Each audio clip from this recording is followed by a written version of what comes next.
Welcome to Healing Generations, a podcast creating a dialogue uplifting the importance of healing, strengthening, and supporting our communities, and that addresses the disparities and inequities in communities of color. Healing Generations is brought to you by the Healing Generations Institute, a collaborative initiative of the National Compadres Network and the Brotherhood of Elders. Be sure to subscribe to stay up to date on our new releases. Buenas, this is Cisco Gallardo with the Healing Generations podcast, the Elder Edition from the National Compadres Network. I want to take the time to thank our listeners, our subscribers, followers, whatever the terminology is on your podcasting app of choice. But please do us a big favor. Go to our Facebook, our Instagram, Twitter, the Healing Generations, and, let people know that you listen to it, leave a review. You can also go to Apple Music, Amazon Music, Spotify, also leave either a review, just letting people know what you think about it, because it really does help people find it, spread the message of healing a little bit further, so I just want to thank everybody. So before we get going, what we like to do? We like to do the 4 directions. Take a little time, to think about, all the things that influence in a lot of different ways. So I want you to breathe in. I want you to face the east and think about all the men in your life, all the grandfathers, the fathers, sons, brothers, tios, homies. I want you to think about all the things that they bring in to the space. All the things they've been through, all the blessings. Then I want you to turn to your left to the west. As we're turning, we're thinking about all our relatives in between men and women. We want to think about them, all the things that they've been through, and we want to help them bring their voice into the room and think about them, what a blessing they are. And as we face the west, we want to think about all the women in our lives, our grandmothers, our mothers, our tias. We want to think about our sisters, our homegirls. We want to think about all the blessings that they bring, just the way they are. All the things that they've been through, how they really nurture our community in several different ways. We want to think about them. And then I want you to go around again, all the way around to the north, and think about all our elders, our ancestors, those that prayed for us even before we got here. They thought about us. We want to think about them. We want to think about all the things that they've been through in their lives for us, to make a better life for us. Our elders that are struggling, some of them, they're lonely. They miss that human connection. We want to think about them. And if you see them, talk to them, say hi, how you're doing. And then we want to turn again all the way around to the south to pray for that future generation. All that they bring to our lives, what they're going to bring, just the hope that they represent, how we're going to make life a little bit better for those children, those adolescents, the teens, all the way up. We want to think about them. And every decision we make, we wanted to make sure how it impacts them in a good way. And then we want to face the sun, the heat that it represents, the light, the energy, all that sun, every morning we see it, how it helps us. And then we want to touch the earth, Mother Earth, Don Unseen. We want to think about her, all the things that she's going through, our impact on her. And we want to think about how we can do better, save her for the children. And then you turn around again and just acknowledge the Creator, whatever you believe. Even if you are an atheist, you still believe in the miracle of life. There's something about life we don't even understand how we are, but that miracle is something to be celebrated. So we want to celebrate that. I want you to take that deep breath in And let's be thankful for our lives in that way. So I want to thank you for taking that time out to honor the four directions, honor our ancestors, the animas, all that. We want to think about that. So this episode, we have a special guest. I always say they're special guests because everyone I bring on does really good work. And I'm excited, to have these conversations with leaders within our community, people that are building up our community in a healing way, in a good way. All the things that we talk about, it happens with people. It doesn't just happen with ideas and all that, we need people. So I want to take the time to thank you, Arthur, for coming on board. I'm really happy to finally get you on the podcast. And I want to know if you could share a little bit about yourself, your family, your background, and the journey to this point in your life. Yeah, man. Good to be here. Good to join you, Cisco. Appreciate you. Appreciate the great work and the podcast that NCN and the Hailing Generations Institute has been doing. My name is Arthur Fidel Argomaniz. I carry that name with pride. That's a name that's been passed down from the men in my family for many generations. And I want to recognize my grandfather, the same name, Arthur Fidel Argomaniz, who spent a lot of his time in Lincoln Heights, in Northeast LA, and someone who, I learned a lot from. Just want to call him out. Also want to recognize my other grandparents, Beatrice, his wife, and her family. She grew up in Southern Colorado and Northern New Mexico. Just some land that, I've been able to travel to and just, appreciate that journey that she took at a young age out here to LA. Want to, recognize my grandma, Betty Cardona, and my other grandfather, Raymond, and, just all the things that they did, their journeys, all the hard work and effort that they all put in, so that I could be here today. The way they raised my parents, my parents grew up as neighbors in Lincoln Heights, and, all their siblings knew each other. And, I think that big family, that they have, I think it really relays the importance of having a big family in my life, what that means to be close with my brother and my sister, what it means to be close with my nephews and nieces, and all my cousins. I think that's a big part of my identity and how I view the world. You talk about community, and I often think about my immediate family as my big community, hundreds of people when we have those birthday parties, and or when we have those weddings, or when we have those other ceremonies, if we have, if it's a funeral, whatever we might be doing. Before COVID, it was like easy could get to 100 people, right? 200 people. And that's a beautiful thing. That's an amazing thing. What a blessing to have so much family here in the LA area. So yeah, I could just share just a little bit about myself. Born and raised here in the eastern part of LA County, in San Gabriel Valley, and here on Tongva territory, and didn't really come into organizing, didn't really come into kind of understanding, our native and indigenous spiritual practices or ways of understanding until a little later in life, until my early 20s.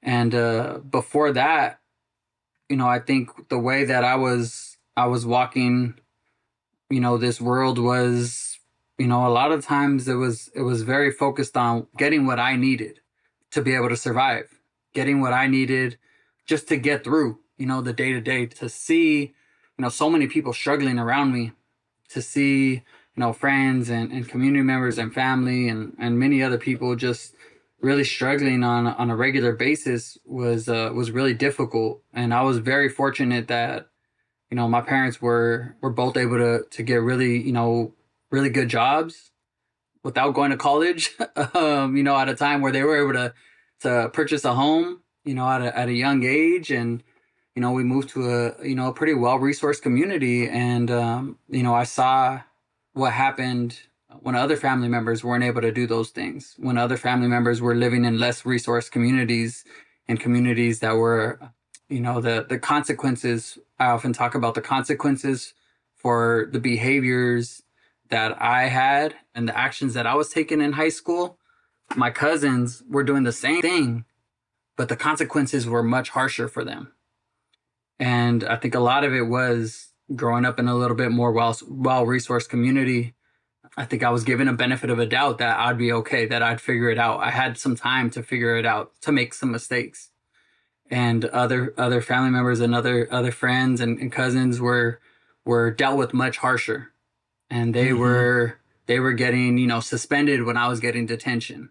They were getting kicked out of school when I was getting suspended. They were getting locked up when I was getting threatened with getting kicked out of school, and so it was always a little bit harsher for them. And so I just, really recognized that I was very fortunate, in being able to make mistakes in my life. And it took me a long time to learn from them. I think one of the identities, one of the things that I carry, I'm a father to three beautiful young children, and a partner to my beautiful wife of been together nearly 19 years now. Wow. And, she's seen me struggle, and I'm very open about this, about, a big part of my identity is, having struggled and battled through addiction and alcoholism. It's something that I've seen, in my life, in my community, affect our community in lots of different ways, and have lost family members to it. And, it's something that was really kind of wearing me down in my 20s, and really was something that, it went from being, a good time and kind of hanging out and partying to becoming a little bit of a habit, to becoming a little bit of a dependency, to get into that point where it was, a full-blown addiction, and I couldn't help myself. I got to that point where, I was often asked by loved ones, when are you going to grow up? When are you going to stop doing this? When are you going to stop doing this behavior where you're putting that substance before your own family? And I said, now. And I would keep saying now whenever that question was asked. And I truly thought that. But, as addiction kind of has its claws in people, and it has its grips on people, it kind of pulls you back in. And so lucky enough, I was given, kind of what felt like for me one last chance, to have a family or to continue, drinking and using and, going through rehab and really being able to kind of get that kick in the butt that I needed. It's been able to stick. I'm sober since that day. So what was that one wake-up call that you're like, all right, this is it? Or was it a culmination of many things? Yeah, man, I think it was, the DUI didn't do it. I kept drinking after that. I think it was a few times where I really felt like I was completely out of control for a long time in my drinking and my using. Like, even though I may have been out of control for a few moments there, like I always, once I regained myself, I had time to feel like, okay, I'm good. I got this.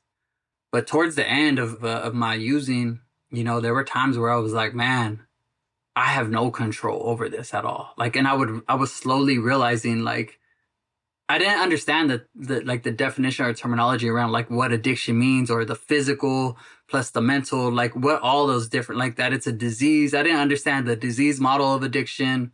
I didn't understand any of that. My thinking was always, I could control it. It can't control me. And there was just a few moments where I just really slowly started to realize, like, yeah, I've done a lot of dumb stuff. And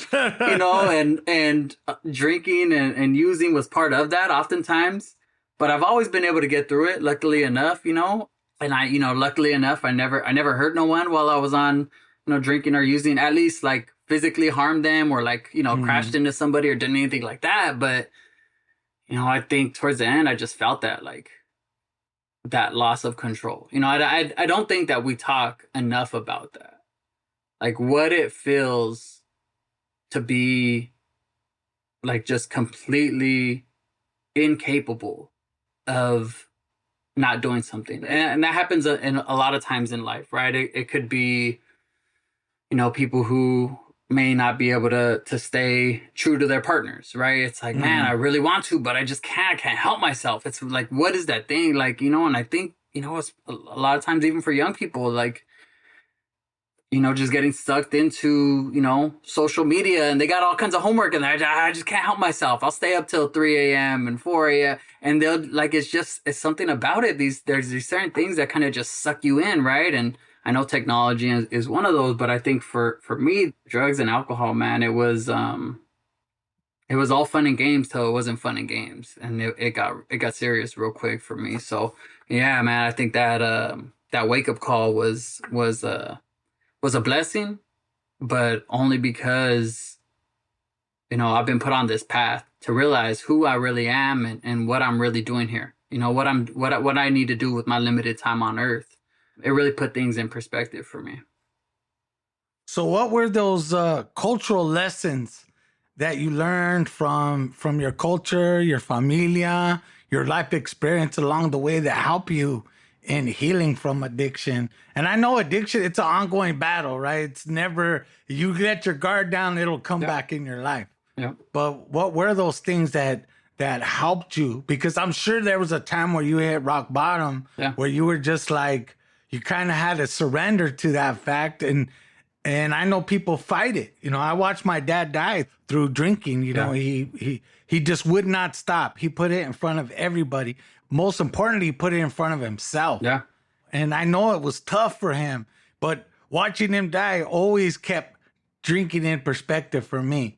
Like, if you go too far, this is definitely, it's gonna, and the DUIs didn't stop him. None of that stopped him, right? The only thing that stopped him is his own mortality. And I'm so happy for your kids and your wife that you didn't have to go through that, your parents. But what were those lessons? You know, I think the lessons were all around me.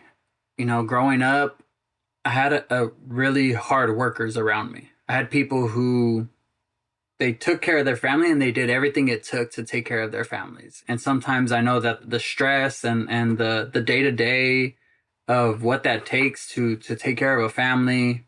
I've seen, you know, for instance, my dad, you know, wake up 5 a.m. every day, you know, when I was growing up 6 days a week, and go to work. And, you know, the work that he did took a toll on his body, you know, and he's paying for it now. You know, he has surgeries all over his body, you know, because of the construction, the maintenance work that he's done over his lifetime.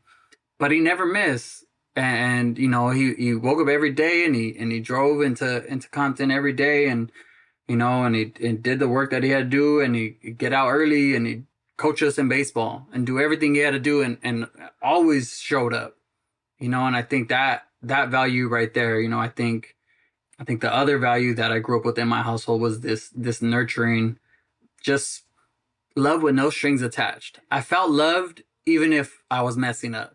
And, you know, my mom, I think especially, I didn't have to jump through hoops to feel loved. And that was, you know, I think for someone, like I said, who made a lot of mistakes as a young kid, I always knew I could depend on them, you know, my mom and my dad in those ways. And I think that is, you know, one of those biggest values that I have to take forward, you know, and that I feel like, you know, making sure my kids feel like, yes, as their parent, I want them to feel accountable, you know, for their actions, but I don't ever want them to feel like they have to, like, you know, please us to feel loved. Like, they're loved no matter what they do.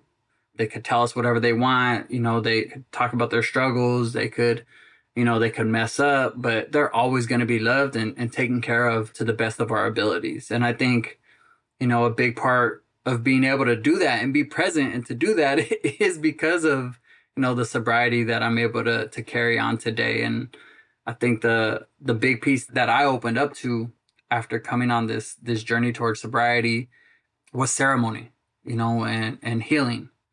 I think for a long time it was more about gathering and it was numbing. But I see a lot of parallels there. You know, I think, you know, I sat in a lot of circles. I talk about maybe I didn't come to kind of ceremonial circles for a long time in my life till my like early 30s. But man, I sat in a lot of circles and passed around a lot of medicine, to be honest, you know, growing up.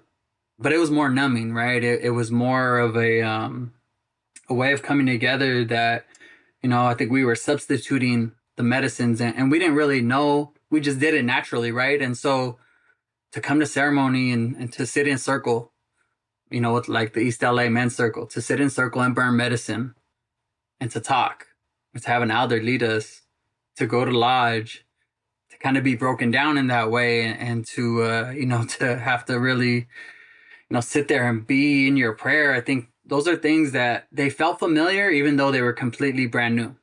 Those specific protocols, those things like that were all brand new to me, right? I wasn't exposed to that prior to being in my early 30s, but they felt familiar, and they fed that part of my spirit that I didn't realize needed feeding.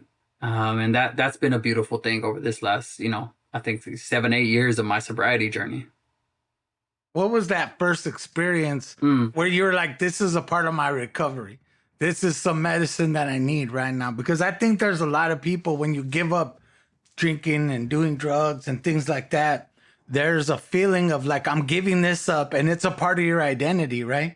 The way I always understood addiction, it was like one of those things, like not only is the drugs an addiction, but so is the lifestyle, like coming together around it, the smell of it, the all of it becomes a part of, even the music, right? Talks about it. It's integrated in every form of the barrio culture that you get. But when you start learning about, you know, the spiritual ways, the indigenous ways, like what was that experience for you? When did that realization come? Like, this is some medicine that I need.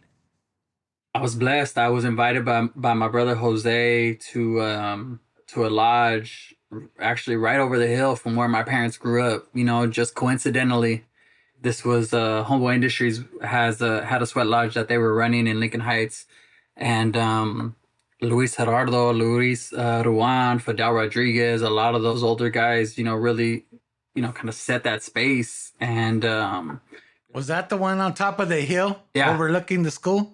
Yeah, right on top of Lincoln High School. Yeah. So in the backyard right there, I have that vivid memory. I don't have a memory of like all the things that went into the first kind of time, but what I do vividly recall is coming out of lodge that first time. And, you know, having grown up with uncles and other family members and friends, and seeing a lot of OGs that I would look up to that were, you know, that were tatted down. And you know, like you said, that was part of the culture, part of the, like, the people, like the OGs had respect, but there were a lot of visual cues of who was an OG, right? It was their behavior and it was those things, but you could tell OGs by, like, if you just saw them, right? Like, you could see, like, it wasn't just the tattoo, it was the way they carried themselves, the way they dressed, you know, the way they talked, the way the people interacted with them. And so I remember coming out of lodge and, you know, we're all in basketball shorts. You know, some of the guys were standing there and we went to go shake hands, and, you know, I see a bunch of guys, you know, they're all tatted down and they had just been, you know, obviously sweating to the point of like exhaustion almost, right? And we come out and you go to shake their hand and their chest pops out and they put their hand out.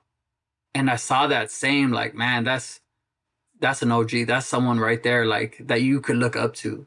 And with tattoos and all, like, but it wasn't like the same way that I was thinking about what those tattoos meant before. It was what I had think about, like, what people's journey was to get to where they are today and the work that they're doing, you know, for their community in a whole new it just shifted. I had a mind, like a perspective shift in that moment. And it was like, wow, this is something that I need to keep doing. This is powerful. This is going to be, like you said, that this is part of my recovery.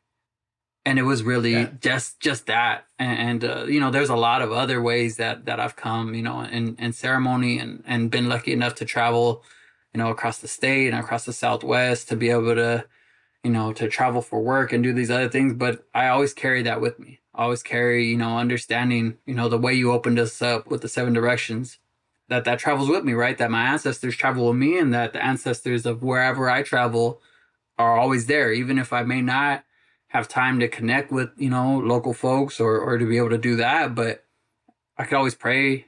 I could always be in conversation. I could always, you know, like you said, kneel down and touch the earth and sit down for a little while and just, you know, think about that. And that's really powerful. I think that's what really, you know, has carried me forward.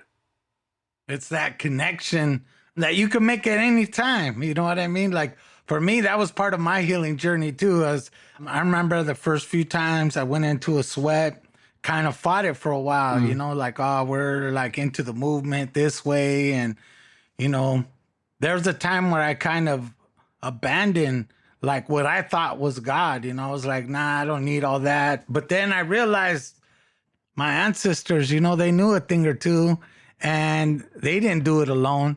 And there ain't no way I'm going to do it alone, right?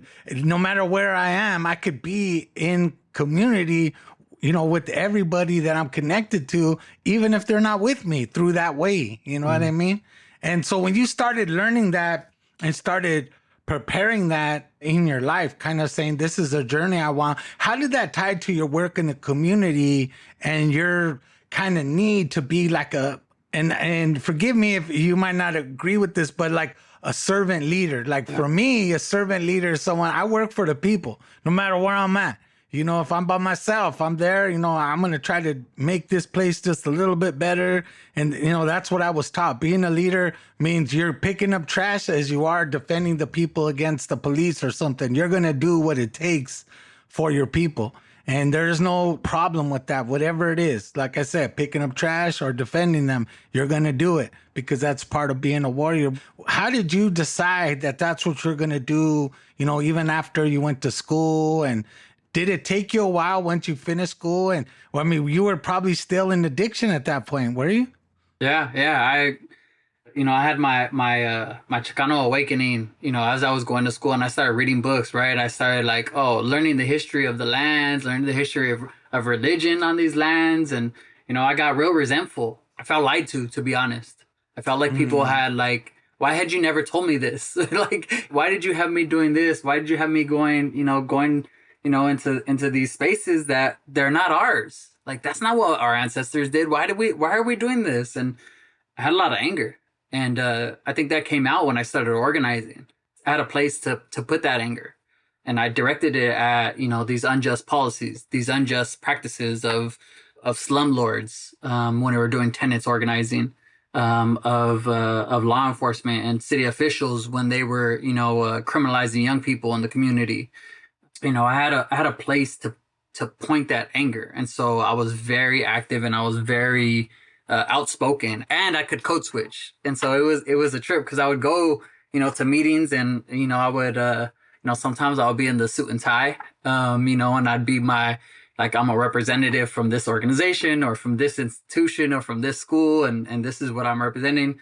But most of the time I would be like, I'm from a community just like this. And I would go shaved head, you know, dressing regular, which, you know, to them, they were like, they didn't really, like, a lot of times weren't really expecting someone to be on like that organizing tip. They were expecting it to be a little bit more hood or a little bit, like, I was able to be direct, and I was able to show people that, you know, our communities are so multi-layered that you have a surface kind of understanding and perspective of what people want based on their, I don't know, whatever, their education or their income levels.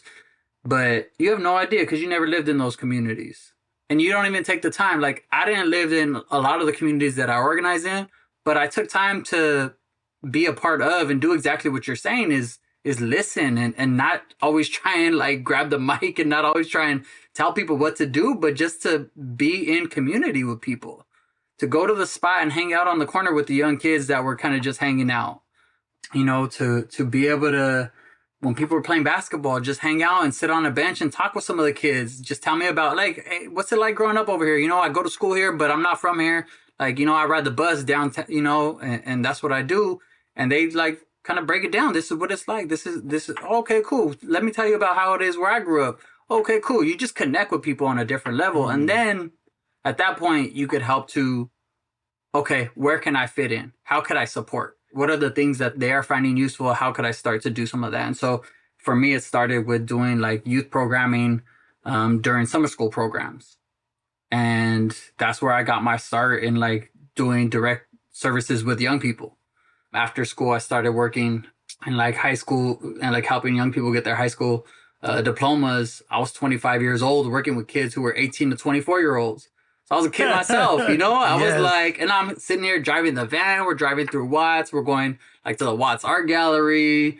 We're going to all kinds of spots. But as much as my understanding was that like I was there to help people get their formal education, we were really learning about the community in a whole different perspective. And we were learning about it through people who were doing this active community building work from the ground up, that grassroots. Who are those people?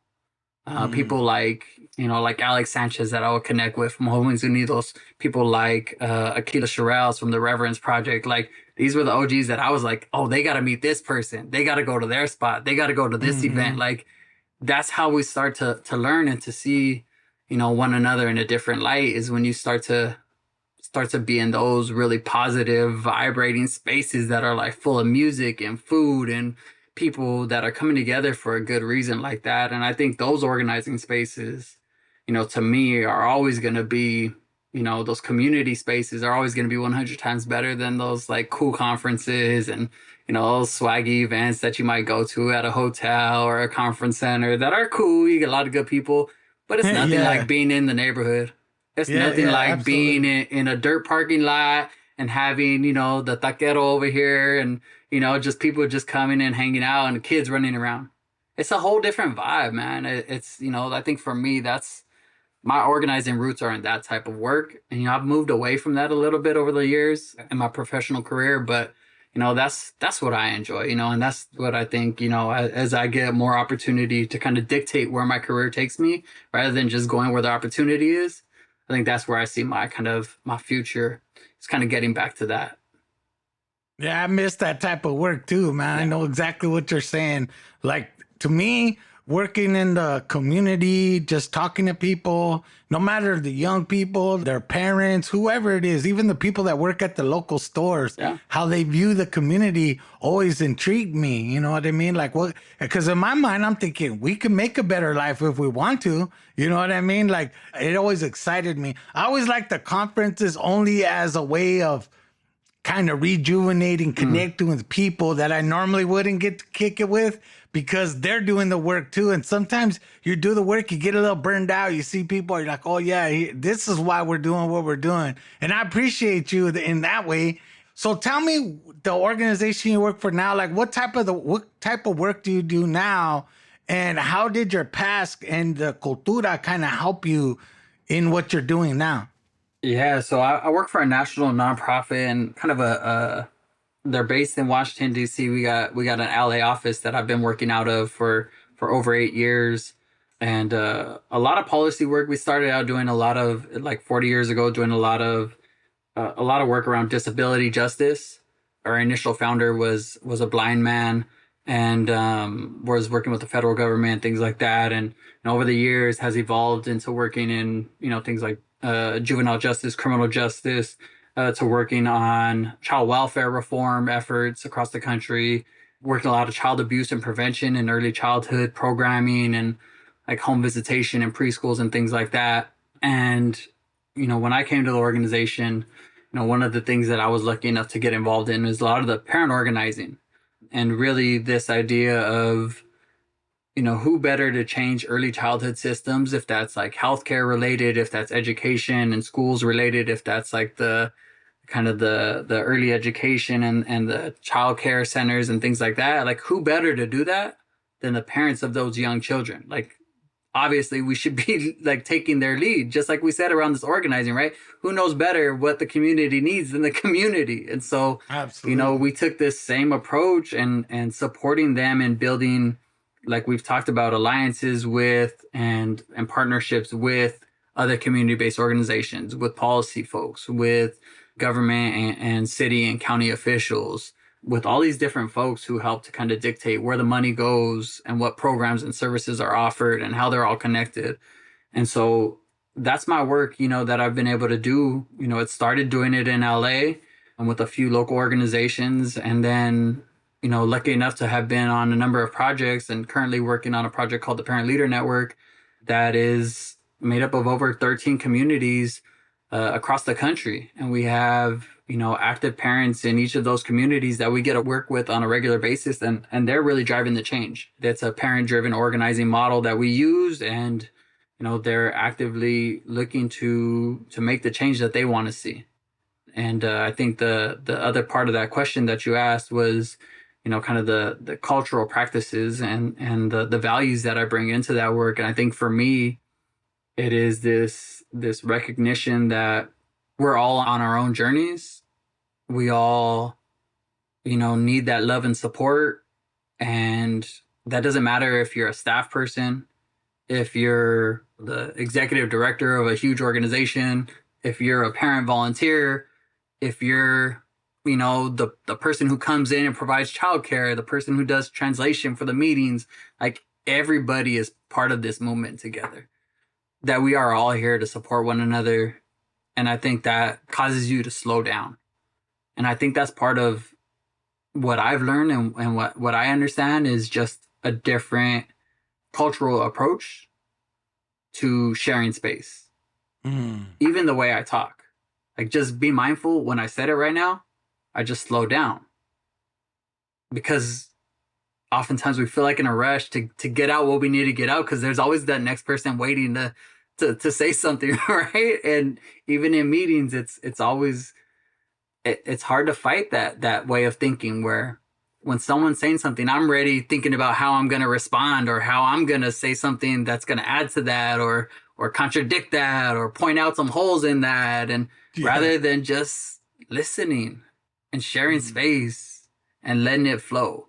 And so I think that's a big part of what we're, I think what we try and do, what I try and do in the way that I approach the work is slowing down and really listening to what people are saying, and kind of getting a feel for the essence of where people are coming from, and building those relationships, knowing that those relationships and building that trust. We have a parent leader in Michigan who always talks about collaboration moves at the speed of trust. So you want to collaborate with me. If I don't trust you, man, it's going to take a long time. But if we, go out and eat, grab a bite to eat, maybe we go to the park and our kids play. Oh man, that work's going to move forward quick. It's going to move forward a lot quicker because we trust each other. We know each other a little bit. It's the same thing. Like, man, people I've been in ceremony with, oh man, I could pick up the phone and be back to work with them. I could be running real quick. People I don't know that well, it might take a little while. So I get that, and I really feel that. Yeah, it's kind of like what Maestro talks about, right? We talk about that acknowledgement, right? We have to acknowledge one another, make sure we see each other, so that what we could do next, understand one another, right? If we don't get to that point, it's hard to start saying, how can we integrate these ideas in in what we're doing in our work, and then make the commitment to actually get anything done, because you can't do this work halfway. It has to be all the way. And, I really appreciate that about you. You being a Yelder yourself, we talk about Yelders a lot, because I think, there's a lot of people who want to be elders, or they position themselves to be that way, which is, I'm not judging them. I think it's great. We have a lot of beautiful elders. I mean, unfortunately, we're losing a lot of beautiful elders. The last few years, we lost a lot of elders, and it kind of breaks my heart. But I always remember what my uncles used to say is like, pay attention because you're next. If you don't pay attention when it's your turn, you're going to be looking around for help, and should be paying attention. Listen right now. So a young activist, someone that's in school, maybe just got out of school, maybe never even been to school, but they want to do community work. They've done it. They feel they probably got their feet wet. What advice would you give them to be a good Yelder? Because I think before you could be anything else, you just need to be where you're at. That's a spectrum too, right? When you're younger, until you get into your older age and older teachings, you're going to get, it takes time. So what advice would you give people that are in this Yelder phase of life? And when it comes to the work, and when it comes to that work-life balance, because I think that's important too, right? We see a lot of guys ripping and running, and I was one of those guys where I couldn't stop sometimes. But I've learned as I got older, my family's just as important as my community is. And in fact, at the end of the day, they're the ones going to take care of me. So if we all take care of each other, it's going to make a big difference. And in partly the things you've been through, I'm sure you can understand that feeling. Yeah, I think, and I'll answer that second part right now about like kind of how we take care of ourselves and the different fires in that organizing space. But I think, first, I think the idea of reciprocating and what that means. Like I really had to learn, because I think a lot of times what I was doing was I would go, to hear someone talk, or I would, go to a community space, and, I was often in a way of like, I felt like I was taking a lot. I didn't know what I was giving back, and I wasn't always mindful of giving back. So, if someone shared a story with me, and maybe it was a story of, their family, or it was a story from their cultura, I would be like, okay, what does that mean to me? And I would often reflect, how does that impact me? But what I've learned nowadays stories are meant to be told. Papa Bear often says this, is like, don't listen just so you could hear the story. Listen so you could tell the story next time. Because this story needs to keep on being told. Otherwise, it's going to die. And that was always powerful for me. So, I remember going to, retiros and hearing stories and coming back and telling my kids those stories. And they still are like, and I'm, it's probably been a couple of years since I told them a few of those stories. And they're like, remember that story you told me? And I was like, man, that was a long time ago. Like, you're 6 right now. I probably told you that story when you were 3, man. Like, that's awesome that they remember that. But obviously it has some sort of impact. And so to continue, I think that's just reflective of this idea that we oftentimes are asking for guidance. We're asking for people to, to help us out. And, we're asking for that. It's hard to ask.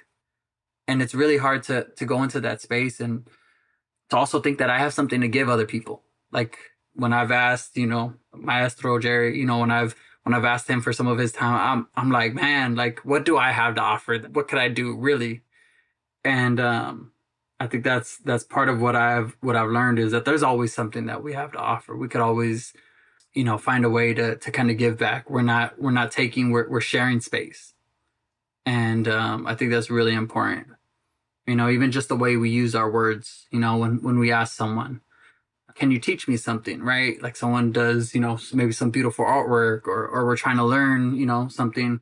And we ask them, can you teach me? It's almost like, can I take, right? And it's no, like, hey, can I watch you? Can I share space with you? And can I learn a little bit? And is there anything you need? Like, just being mindful of that we're always giving and taking and being reciprocal is really important. I think I often, was not mindful of that in my earlier days around this. I think this other piece of the question, though, that you asked about, I talked earlier about being swallowed up by drugs and alcohol.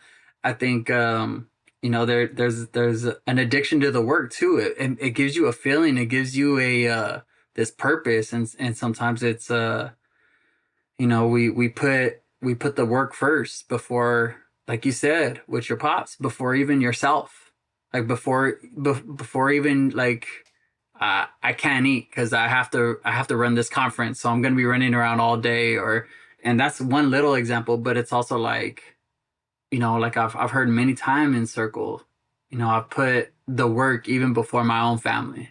I've heard lots of elders talk about, how that's impacted them and their relationships.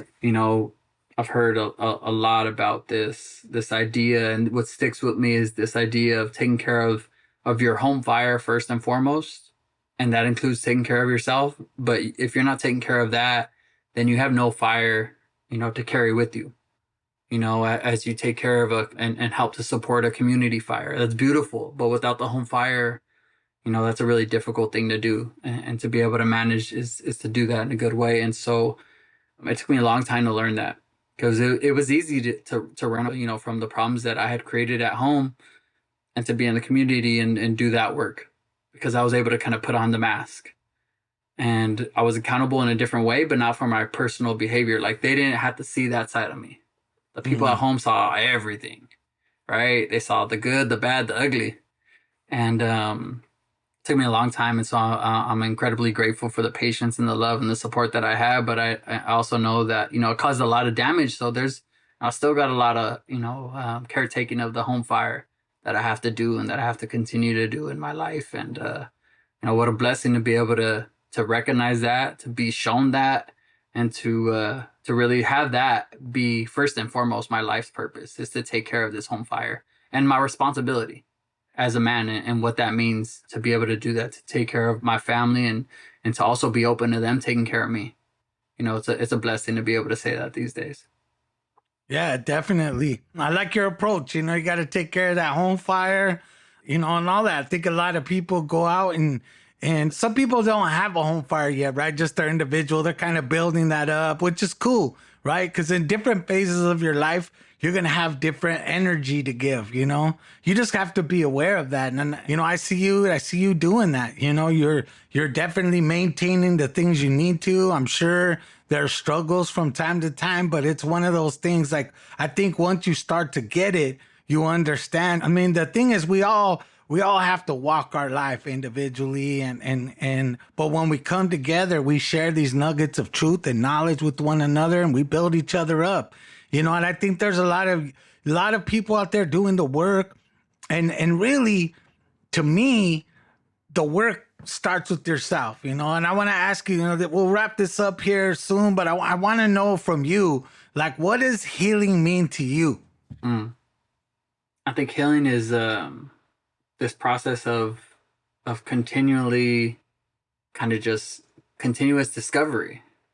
Like, it's almost this childlike learning where you are like walking through life and just like discovering beauty in all kinds of things, where you are, kind of, as Maestro talks about, finding a way to be in joy, like enjoying life. And I think like that process of healing, like it's hard to think about it, about like, can you really heal old wounds, or are those always going to be there with you, right? And is it really about like, for me, is it about being able to like fix the things that I've done wrong in my past? Or is it really about being able to discover new ways to walk today and be able to have an idea of more or less like how I want to continue to walk this path? And so I think for me, that idea of continuing to learn and to grow in that way, that's that true healing process for me. That's that true healing path, that healing journey, right? If I think that I'm done learning, or I think I'm done discovering, I think I'm like, I'm good and I'm set and I'm ready, then I'm going to cut myself off from so much. The healing journey never ends, but if you cut it short, or you kind of like put a cap on it, man, it might burst on you. And you might not realize, but oh man, maybe there were some more things that you had some more work to do, right? Like you said. So I think for me, that's kind of that's how I think about healing. And that's, how it's kind of played out in my lifetime. So yeah, I think the thing that I just recently, this has been happening, but I've had moments, once at the beach, once coaching baseball, like standing at third base and my kids running around the bases, standing at the beach and my wife's there taking pictures of my kids. But I'm like capturing like almost like these photographs, almost like that same way I talked about, like that vivid memory of coming out of Lodge.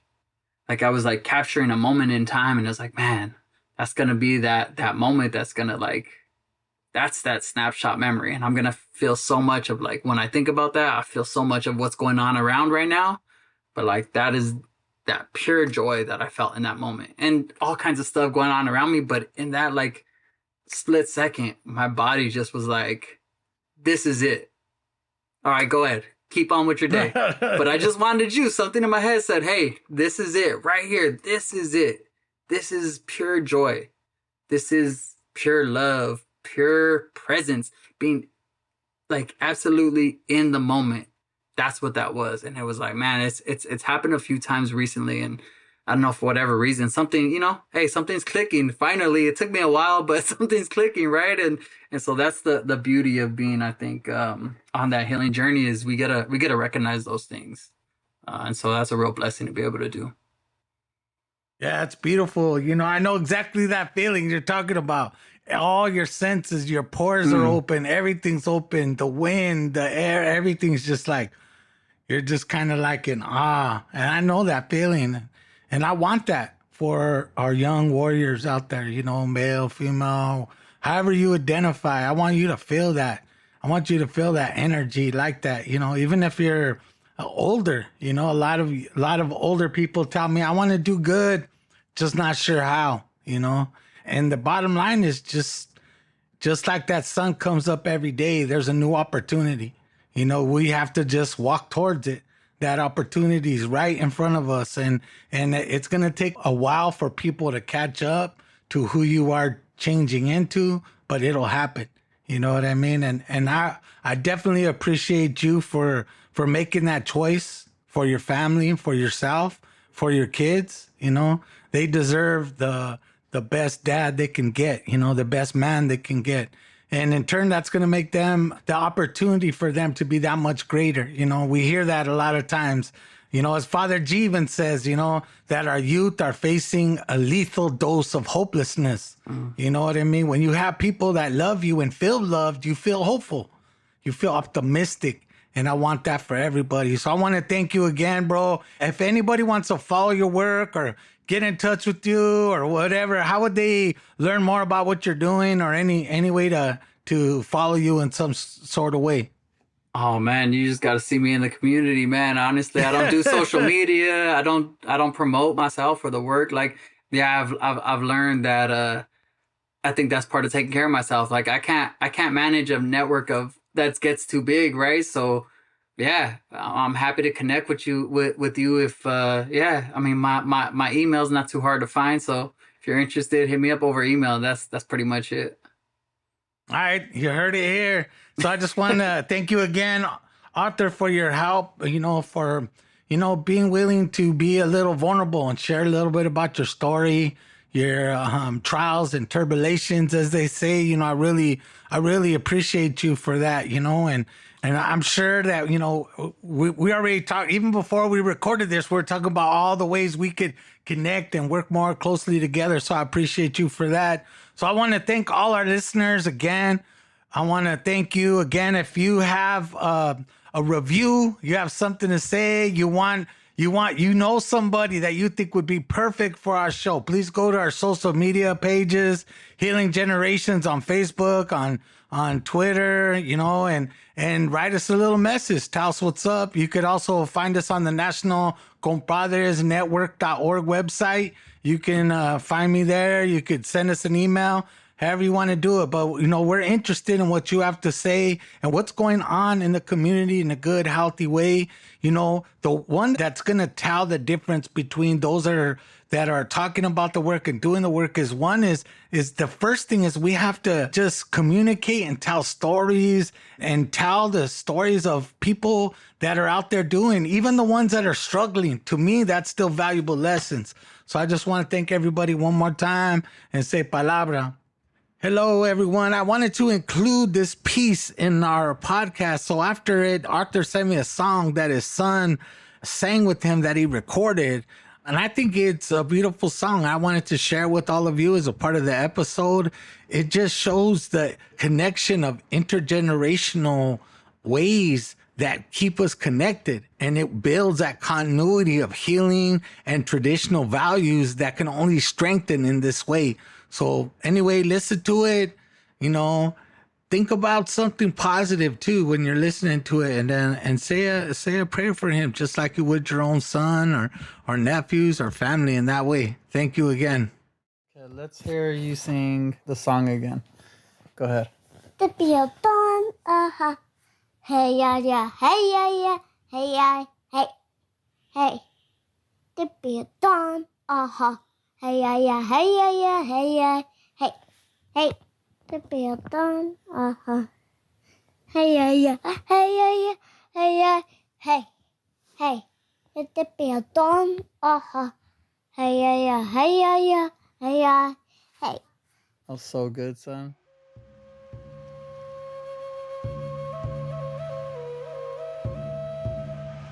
For more information about Healing Generations and the Healing Generations Institute, visit nationalcompadresnetwork.org and be sure to subscribe to stay up to date with our new releases.